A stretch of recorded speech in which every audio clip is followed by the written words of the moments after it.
Le corps ne peut être dit sans dimension, mais sa dimension, toutes ses dimensions, constituent autant de mises à distance. Les autres corps doivent s'écarter. Cet écart ouvre la condition de leur rapport, de leur contact, de leur confrontation, de leur regard, écoute, goût et attrait. Muy buenas a todos, un gusto estar con todos ustedes. Nuestro invitado de hoy es Phillip Warnell, uno de los directores que le estamos prodigando una retrospectiva completa y creo yo que más que merecida, porque creo que es un cineasta fascinante. Uh, Sorry for the introduction in Spanish, of course. I was Okay. praising you mainly. And mainly, and it's a big pleasure to have you here. Thank you so much for your attendance. We have some difference in time now. It's in there are more hours in England. Yeah. So you're about to go to sleep, and I am stealing your time. Yeah, I'm about to do my Nosferatu impersonation. That would be okay. That will be okay, Nosferatu. Well, let's start a little bit about your cinema, which I have been during these days thinking once again. And first of all, one of the things which makes me think about the film, all your films, it's you usually don't, except for I first saw The Light. Most of your film takes place in other countries. America on one hand, like Intimate Distance and Ning of Harlem, 21 Stories in the Air.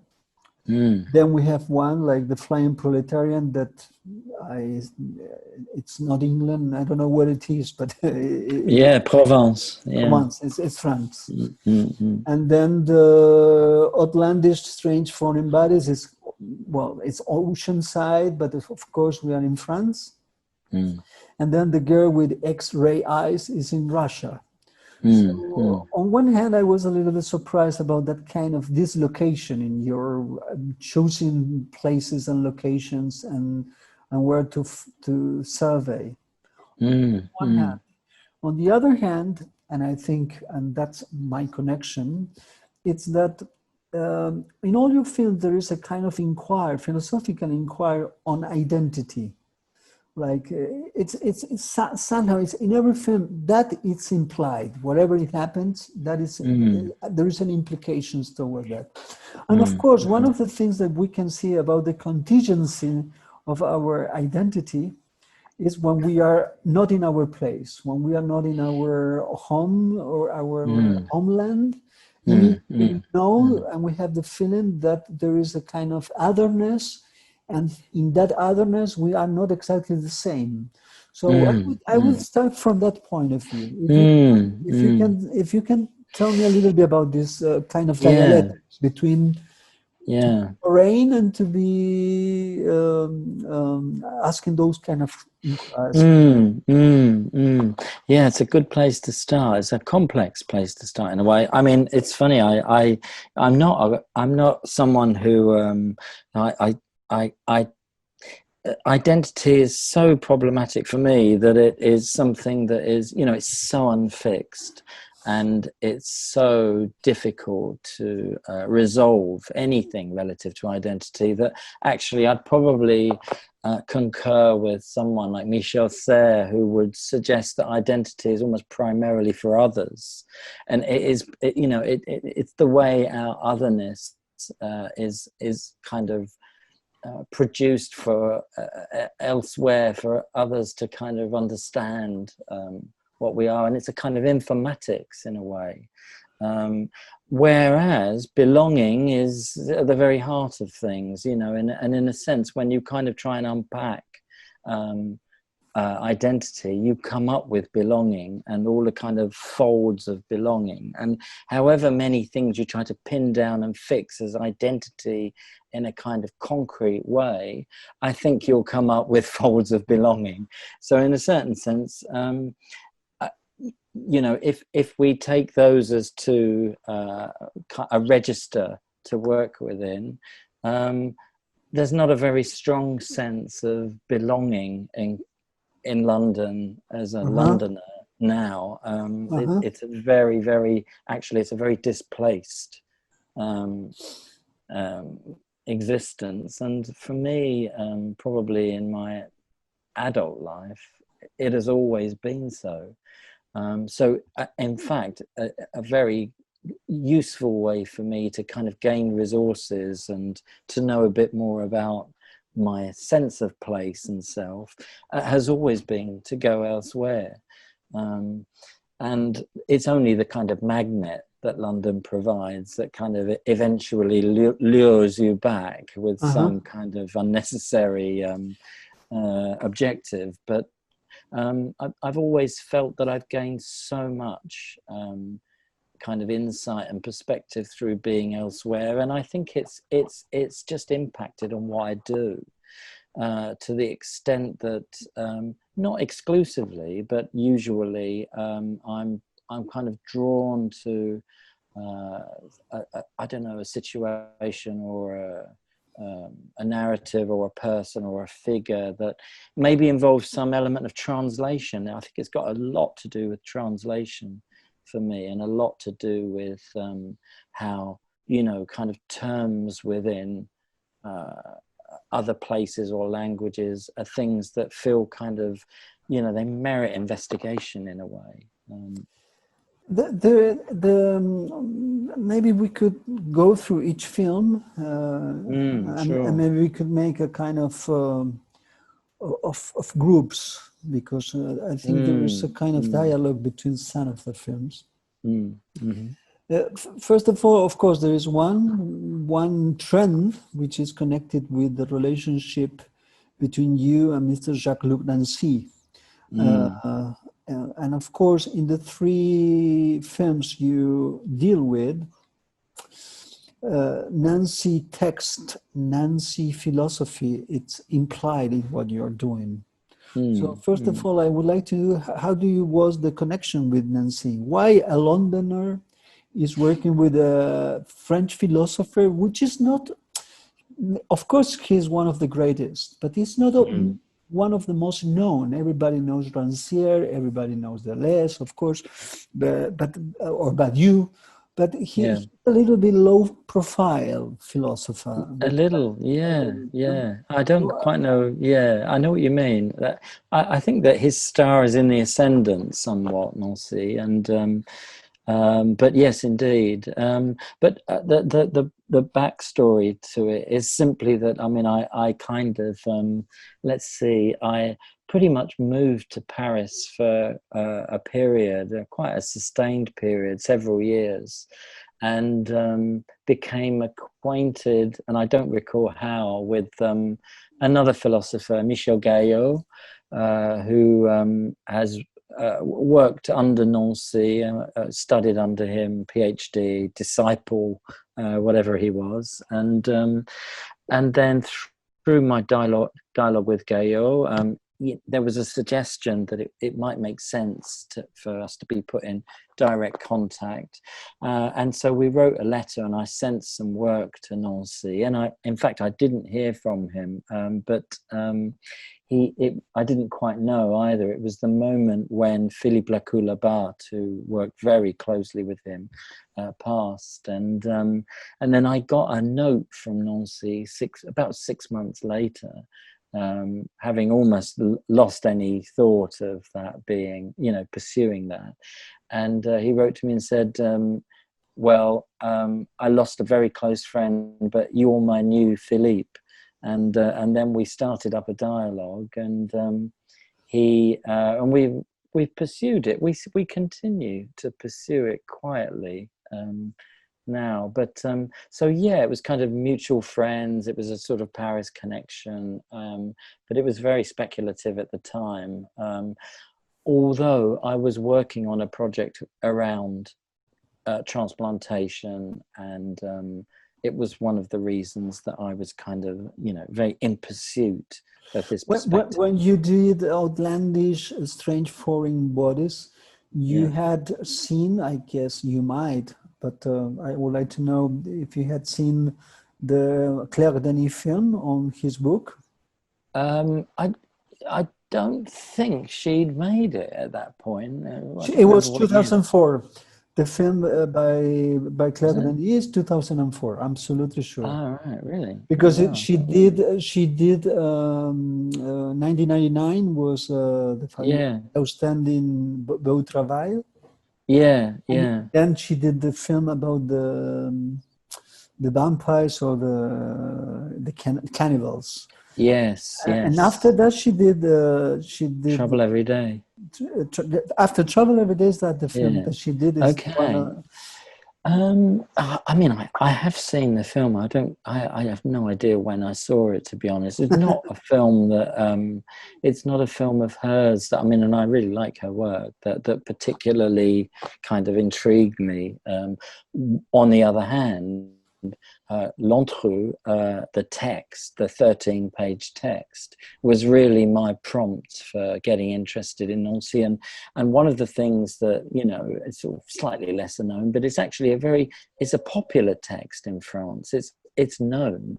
It's a reference point for that kind of philosophical diary of that sort of biomedical situation, and is very known. And so yeah, it certainly kick-started my interest.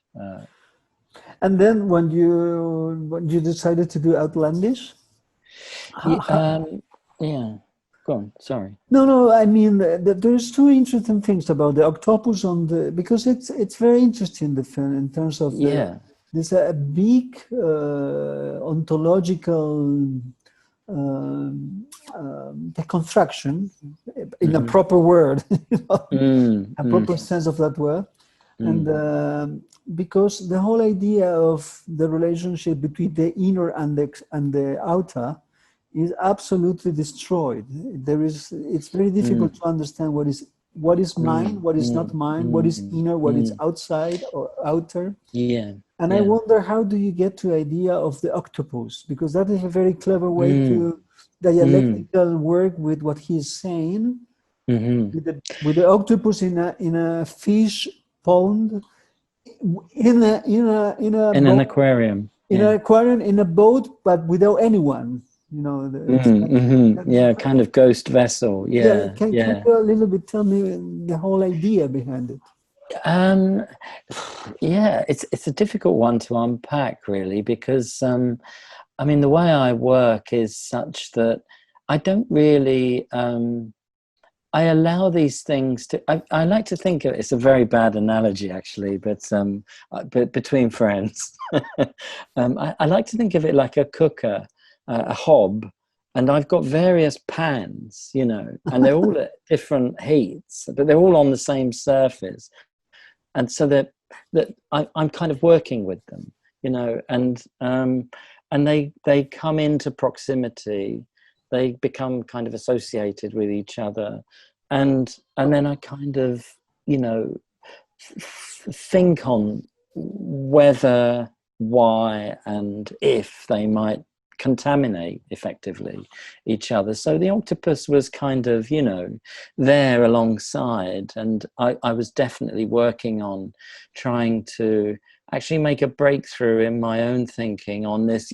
I'm not very keen on this, you know, interiority exteriority conundrum. It's much better to think about permeation and to think about kind of transparency, palimpsests, and to think about mutuality, actually.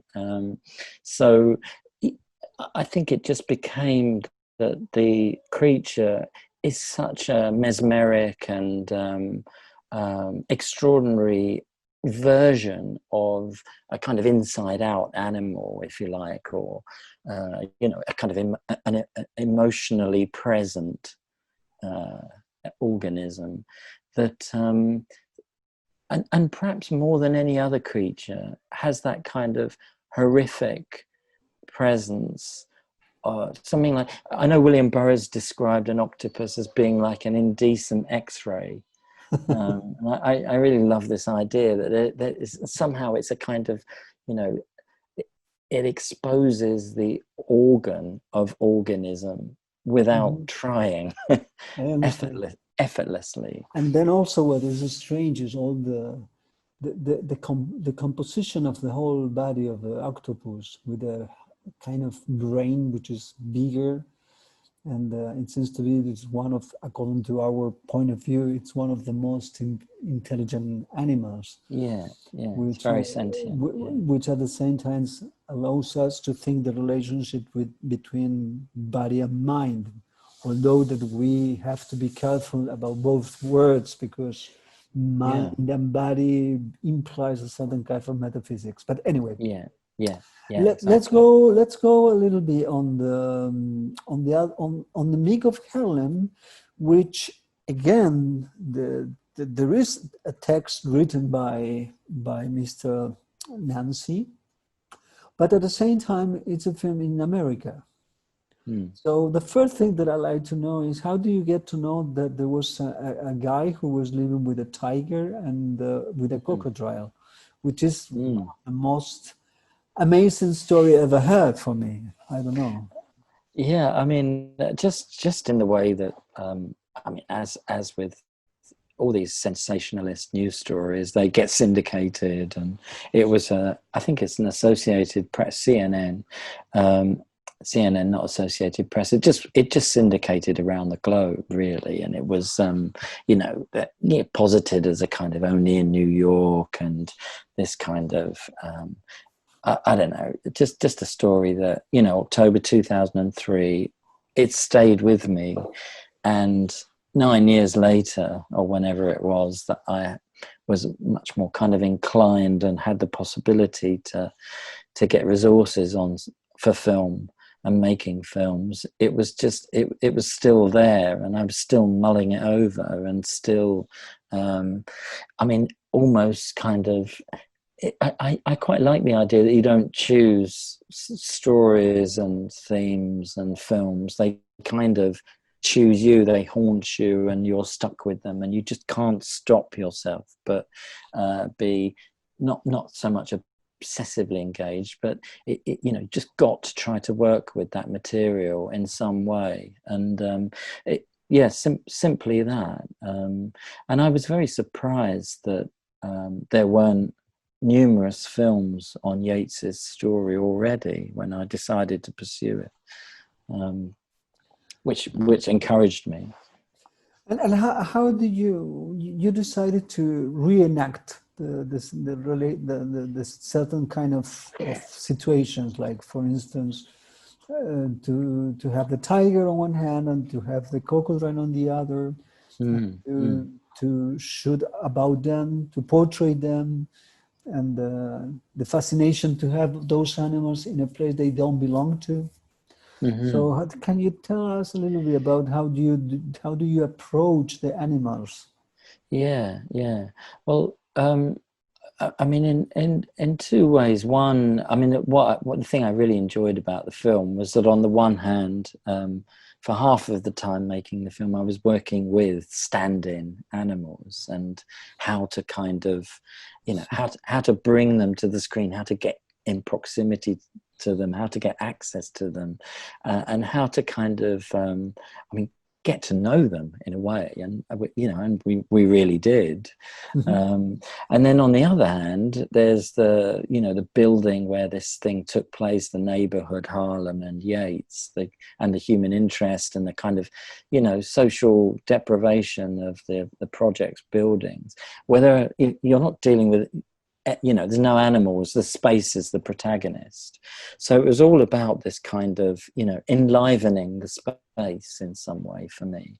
And it felt like a project that I had to contend with that. But I ended up working simply with 2 UK zoos to build an apartment for a tiger outside in a tiger territory within a zoo. Wonderful, very memorable thing to do. You don't forget doing it and auditioning to choose the right tiger. And you did an audition on tigers. We did, yeah. We had 15 tigers to choose from. And what was the criteria to pick that up? Well, actually, so funnily enough, the tiger we worked with had also been reared in a house. So we thought, oh wow, because it has some, or does it have memories of being reared inside in the built environment, and will it tap into that memory set? And it had also been a tiger that had been slightly mistreated, the one we worked with, the stand-in tiger, as had the alligator. So there was something about that as well. The alligator is a different animal in the sense that even if we follow the whole old theory, which was taken by Henry Laborit and with Mr. Alain René in The Uncle of America, Mm-hmm. which is one of the main sources that I sometimes relate your films with him. I think, I don't know if I'm right, because it's difficult to find which are your in which tradition are you working on. But one of the few films that I really think it's connected with your work is Mr. Resnais.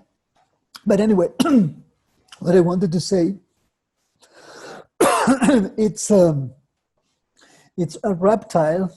It's a different animal. It's not a mammal. And even if it's a tiger, is a kind of difficult animal, but there is a kind of a proximity because we are mammals also. But with the reptile, it's almost, there is no access towards the animal. You never understand what the hell is going on. So, and the text in certain ways goes through that. Can you tell me, because I can imagine it didn't, when you told me now that you did an audition, I can imagine the audition for the tiger, but I cannot imagine the audition for the reptile, No, and unfortunately neither can I. I mean, we tried to audition for the alligator, but it got difficult. I mean, it's quite, it sounds almost, the anecdote is quite funny really, but we went to a crocodile center and met and actually by an American alligator, common American alligator. So we thought, great, this is perfect. And then by the time we got to shoot, that alligator had found a partner, and her partner, Albert, who was enormous. The guy said, look, there's no way they're going to part for your film. The whole center will be, in chaos because he's enormous and he won't stand for it. So we had to bring in another American alligator, Brianna, who actually apparently lived in a pet shop somewhere, but had been mistreated, and her jaw wasn't in quite the right shape any longer. But so there was a lot of false starts on the alligator front, but eventually we got there. And can you tell me a little bit, which is it's your first film, is The Girl with X-Ray Eyes, which is quite surprising in certain ways. It's explained a little bit what is coming up, because the strength that you are in the film is Russia, and but the whole idea of that is an intimate distance film, Very much so. Yeah. So, but again, it's about a kind of philosophical survey towards, in this case, about how do you know someone without knowing someone, just because she can look at you. Can you explain me, how do you get to that film? Yeah, that was, wow. It was so complicated. I was a very fleggling filmmaker, really. And I had to approach Natasha through a kind of agency that she worked with. And we took a huge risk in going to Moscow with a crew, assembling a crew. Because without it's 35 millimeters. Yeah, shot in 35. I was very, very keen to be analog with Natasha's presence, and we had, but we had no agreement no concrete agreement for her to actually appear in the film when we were assembling the crew, and so we were involved in very, very fraught negotiations just prior to shooting, and it was very tricky. I remember being in Moscow and no one would, for example, allow me to use any kind of credit or debit card. I was even someone like Kodak Moscow wanted cash. Everybody, and I remember having kind of $25,000 on me or something in cash, and it was kind of like, what am I at this point? Am I a kind of a fledgling filmmaker, or am I just crazy trying to develop this situation?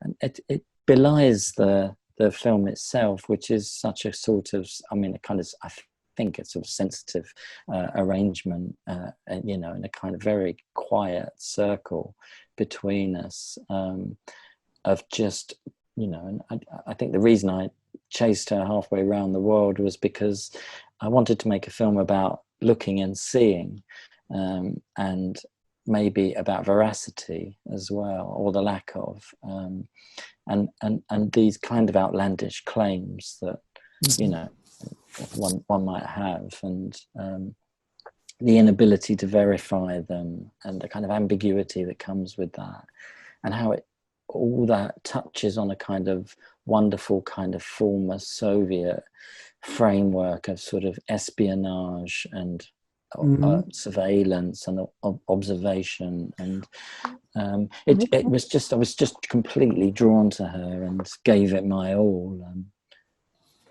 Which brings us to your last film, and I will leave you. I first saw the light to the very, very end, but the Intimate Distance, which is a strange connection between intimacy, in the sense that we have a woman who is walking on the street, and we see her from a kind of espionage point of view. There is very strange words saying by the man that he has been in jail.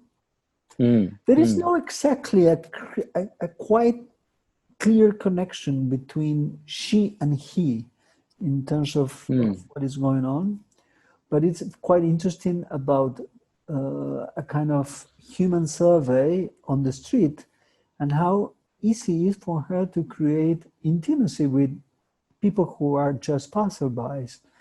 So how was the whole idea behind it? I mean, I was sort of stationed in Boston for a year, and I was doing a lot of research into, and actually I continue with that, it's very ongoing, into these sort of two types of crime figure, really. First of all, the child criminal, and secondly, the way that cinema casts the criminal figure. And I did a lot of work looking at the archive, other people's audition archives and casting processes, and I got really, really kind of tuned into the work of one particular film, actually, and in fact, the testimony that you hear in Intimate Distances is actually a failed callback audition for another film. And I've extracted that text, that that kind of, I suppose, tidied up what was a Q&A between a casting director and an ex-convict.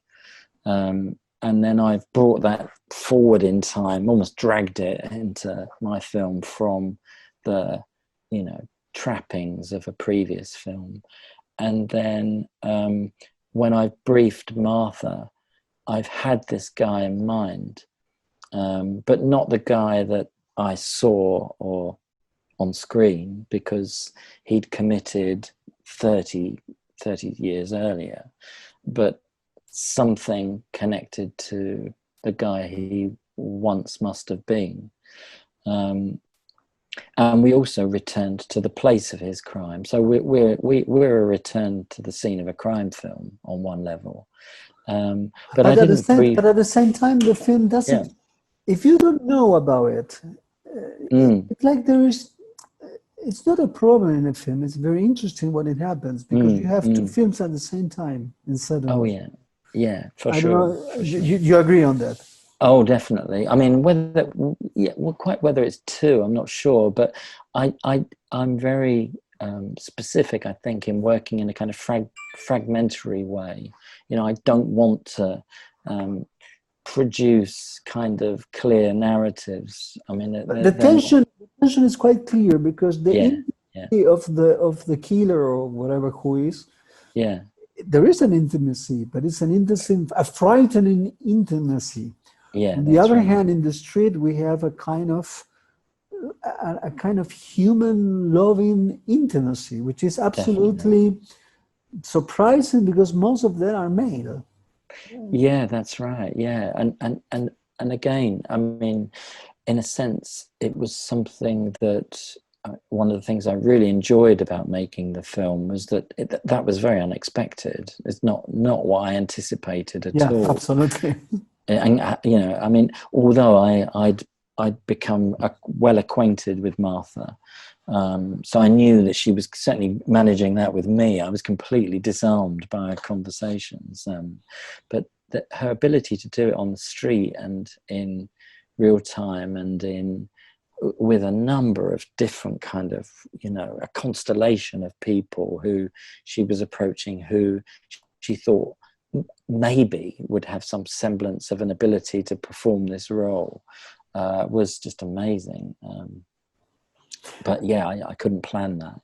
And the very beginning, it's very difficult. The first 5-10 minutes, you don't know what is going on. It's like, what is she's doing there? And then you understand the game. You know, like, is she doing this and that? But that is something that you planned in before, or it's something that you discover in the process of editing. Oh, very much in the edit at that point. But we certainly, I mean, I certainly decided to film. I mean, it's part of a search, actually. That, you know, your scout is on the street and they're waiting, they're hanging around, they're making occasional contact, they're trying to kind of ascertain various things and kind of finding their feet for the terms of the search. And I wanted to include that because it just felt right that we kind of, you know, there was a kind of gradual lead in to the circumstances of the encounters themselves. The whole set of questions were something that you settled in advance, of course, with some kind of improvisation, because it depends on the reaction. But it's something that you proposed. I briefed her, but what I didn't do was give her a profile of, you know, we're looking for this guy. He's, you know, I didn't give her, actually, talking of your first question, I didn't give her an identity for that guy. I gave her a kind of sense of who he might be, but asked her very specifically to use her resources, her repertoire, to give us options, a kind of constellation of options on people who might be appropriate for this. And I liked that idea very much, that I was building a kind of a singular plural profile for who our protagonist might be at some point, rather than like, that's our guy. Just to approaching to the very end, I will take advantage of, I first saw the light, in the sense that there is no sound in the film. And I was absolutely, I really think it's an accomplish in the girl with X-rayed eyes, that you put a theremin as a main source of sound, because theremin is something that you don't touch in itself. And the whole film is about looking to the other without touching, you know, like to go into that. So it's a very fantastic connection between the instrument and the subject. And and again, in Intimate Distance, the whole sound design in certain ways also implies things that you don't see. So before going straight ahead towards I first saw the light, but allows me to say that this doesn't have any sound. How do you understand sound in your films? Let's see. I mean, in numerous ways, really. I've tried to. I think project by project, film by film, there's a lot of testing and kind of trial and error, really. And there's a lot of building in things that have gone wrong. In The Girl with X-Ray Eyes, for example, when she switches on her ability to see penetratively, according to our sound crew, everything stopped working and it just became this horrendous noise, and it's in the soundtrack. It's not an effect to kind of try to, like ramp up her abilities. It's the sound that she caused. So I like building in things that maybe ordinarily wouldn't be there, and side effects of things. And the theremin was just a very good example of how to work with actually what is effectively a force field, but a very close equivalent to Natasha, her purported ability. It's brilliant, the idea to put a theremin as a main instrument. It's the first thing you heard in the film, in fact. Yeah, I mean, and it's done very often. The film is projected with a live theremin accompaniment, so that you still have that kind of eerie, spectral sound. The last time the film was screened in Madrid at Cineteca, it was a full blown concert, of theremin. So, and that's something I've done quite a bit of, a kind of on and off screen relationship between the sound or some olfactory element and the image. So it's a shifting set of relations. And I mean, in Intimate Distances, there were two elements particularly that I was very keen on. One was to use a prepared piano, so the entirety of the instrument. And Michel Agnès Magales provided me with the opportunity to do that but for a film that's set on Steinway Street, where these machines are manufactured. But then, maybe more than any other film, there's an awful lot of kind of micro narratives being produced in post-production sound, and a big off-screen work going on relative to the so you because sound design. My hunch is that you work in many layers on sound, and I was wondering what was the criteria, but you have in some ways answered it. But now I would like to ask you about I first saw the light, because you made the decision there to not put any sound. I can imagine that any other filmmaker would have, but you didn't. So why? Well, it's a 12-minute film that really is. It's kind of strangely. I don't want to call it a personal film, but it's the one that's made in proximity to my own habitat, as it were. It's made at the Royal London Hospital. It's just down the road. I think my mother was born there. I think my daughter was born there. And I worked with the archive at the hospital to where Joseph Merrick actually lived. He also lived just across the street in a freak show before moving into the hospital. So I got to know the curator there a little bit, and I got very interested in this particular object. I mean, there's very little left of Merrick's kind of output, but I wanted to make a film that sort of sensitively dealt with the vestige of that output, what remained of it, and I didn't want that to include me kind of my projections or my proposals. And that is the reason that you put the letter written on the paper. Yeah, because kind of the two vestiges are the letter, yes, and the small model. Yeah, that's right. It's not it's a kind of letter, but in fact it's a text from a pamphlet that you could buy when you went in to see him in the Freak Show. Okay. On Whitechapel High Street. When he was shown. Yeah, where he was shown. Yeah, and there's one. But it was written by him. It's a kind of the actual 8-line poem is a fragment that he adapted, but the rest of the text is written by him, but probably in conjunction with the guy who was also displaying him.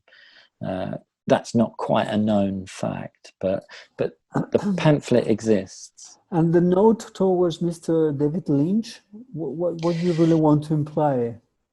Yeah, well, I'm quite interested in that somehow some of my films have been not so much a footnote to other films, but a kind of like, almost like a kind of pinprick reminder of a different way of seeing how an object or a person or a situation was used cinematically in a very sort of, actually a rather sort of fictional way. I mean, Lynch does very fictional things with the role of the object, the church, and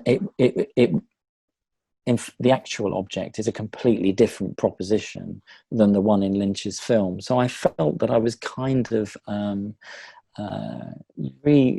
reframing, in a sense, what that object was, but modestly. So hopefully it just sits there in a kind of strange proximity to the role of the same object in his film. Philip, before ending. How do you perceive in the contemporary cinema scene, not only in England? I can see some kind of proximity with Mr. Ben Rivers, or like there's a kind of air of family air between you, like cinema as a tool of researching or philosophical inquiries, anthropological inquiries. But it's very difficult for me to find where do you belong to, or from where are you coming from? Can you tell us a little bit how, if you feel yourself near a tradition, maybe it could be Chris Marker, I don't know, but it's difficult to... it's a good question. No, I haven't been asked that question very recently. No, I don't have a very strong sense of belonging to that that scene. Although, I mean, someone like Ben Rivers is a good friend of mine, but I have very little. Belonging is not the word for my proximity to the way that contemporary screen work is manufactured in the UK. I'm miles apart from it, and traditions. If I had to choose, I would definitely align myself much more with the kind of pioneering era of cinema. I'm an enormous fan of the oeuvre of Jean Palévy, and the idea of science films. a certain kind of science film where there is, but it's full of projections and speculation and lyricism and peculiarity even. So Painlevé is certainly someone for me who is very important, but it might be unfashionable to say it, but I'm also a huge fan of Jean Cocteau's films, and always will be, particularly Testament d'Orphée, a film about a film, and a kind of quasi philosophical, poetic kind of deconstruction of the trappings of cinema, with a Cocteau-esque flavour to it. And I think those things were enormously influential on me. But I mean, there are many more besides, but they're singular rather than kind of movements, as it were, in cinema. So, but yeah, there are many of those. I think with this is enough. Thank you so much for your time. And it's truly, I have to tell the audience how generous you have been with me and with all people from the Buenos Aires, to be in such a rush to accept to do the whole retrospective. And I have to tell the audience it's absolutely free of charge, and it's not usual to go through things like that nowadays. Not even from British people, It's the heart of capitalism, and I can say that again. But I really, your generosity, it's not at all. No, yes, it is. It's I have to tell openly to everybody, and I want to emphasize that. And thank you so much. I think for us, it's a privilege to be showing your films. Well, that's very kind of you to say so. But I mean, I have to say publicly and openly to everyone that you've also been a great supporter of my work over quite a period, and that level of appreciation on my part really isn't a monetary one at all. It's much more about friendship and shared ideas about the world. So it's a great pleasure to do this. Thank you so much, Mr. Phillip Warnell. And there we are, you have the films. Tienen los films, muchísimas gracias, y nos vamos viendo en los próximos encuentros de los diálogos del Doc Buenos Aires 2020. Hasta la próxima, muchas gracias, adiós.